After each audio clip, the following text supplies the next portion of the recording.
ये लीजिए बहन जी, आपकी आधा किलो गोभी और आधा किलो भिंडी और साथ में ये फ्री धनिया। भैया, ये आपके पैसे।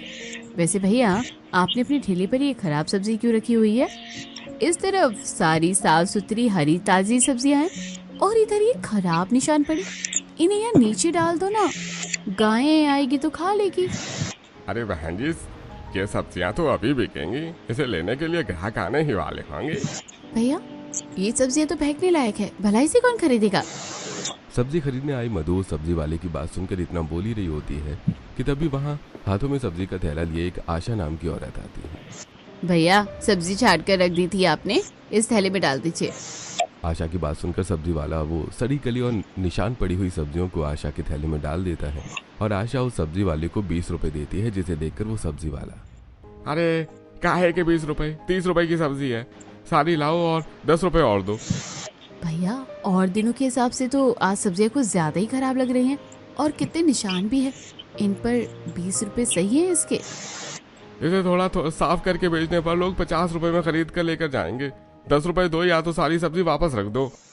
सब्जी वाले की बात सुनकर आशा अपने बटुए से अब 10 रुपए का नोट निकालकर उस सब्जी वाले को दे देती है, जिसे देखकर आरती और मधु, मुझे ऐसा क्यों लग रहा है कि तुम्हें कहीं देखा है। अरे आरती, ये तो वही है जो हमारी पिछली गली में रहती है। अरे जिसका वो छोटा सा घर है। अरे हाँ, याद आया, तुम भी सारी सब्जियां ले जाती हो पकाने के लिए। अरे ये सब तो फेंकने लायक है, तुम इसमें से पकाओगे क्या? हाँ, लेकिन वो अभी घर के हालात कुछ ठीक नहीं है ना, तो इसलिए मैं ये थोड़ी सस्ती सब्जी ले जाती हूँ घर के लिए। अरे सस्ती नहीं, बेकार बोलो।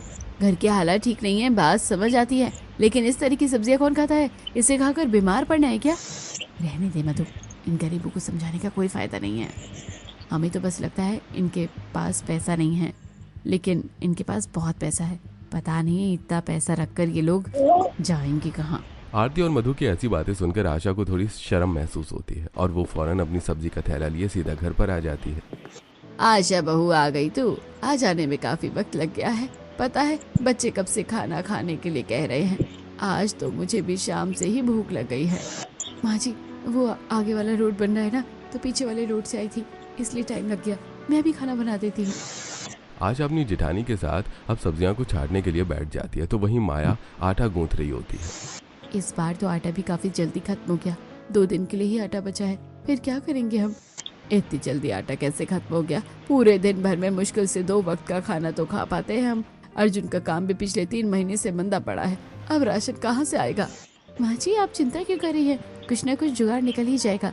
वैसे आशा, आज तुम ये सब्जियाँ कहाँ से लेकर आई हो? ये कुछ ज्यादा ही खराब नहीं है? आधे से ज्यादा तो फेंकने में ही चली गई।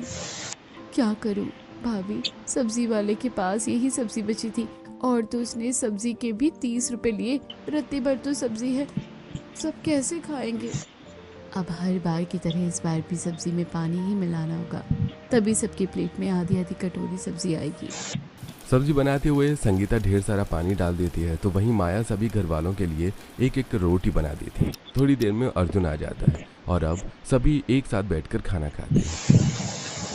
आप रोज रोज ये पानी वाली सब्जी बनाकर रख देती है और खाने के लिए भी सिर्फ 1 रोटी देती है। पता है स्कूल में कितनी भूख लगती है? मेरा तो रोज रोज ये खाना खा खाकर मन ऊब सा गया है। आखिरकार कब तक यही खाना मिलेगा हमारे शरीर को? ये सारी सब्जी से तो शरीर में रत्ती भर ताकत नहीं आती। इस उम्र में ही हाथ पैर दुखने लग गए हैं। ऐसे तो फिर मैं आगे क्या ही करूँगा। अनिल के जाने के बाद सब कुछ कितना बदल सा गया है। कितने अरमान लेकर हम इस शहर में आए थे, सोचा था गांव से बाहर आए हैं, एक नई जिंदगी शुरू करेंगे। सब कुछ बेचकर गांव में हमने शहर में छोटा सा घर लिया, लेकिन कुछ महीनों में सब कुछ बदल गया। गांव की जमीन को बेचकर पूरा परिवार 8 महीने पहले ही गांव से शहर आया था।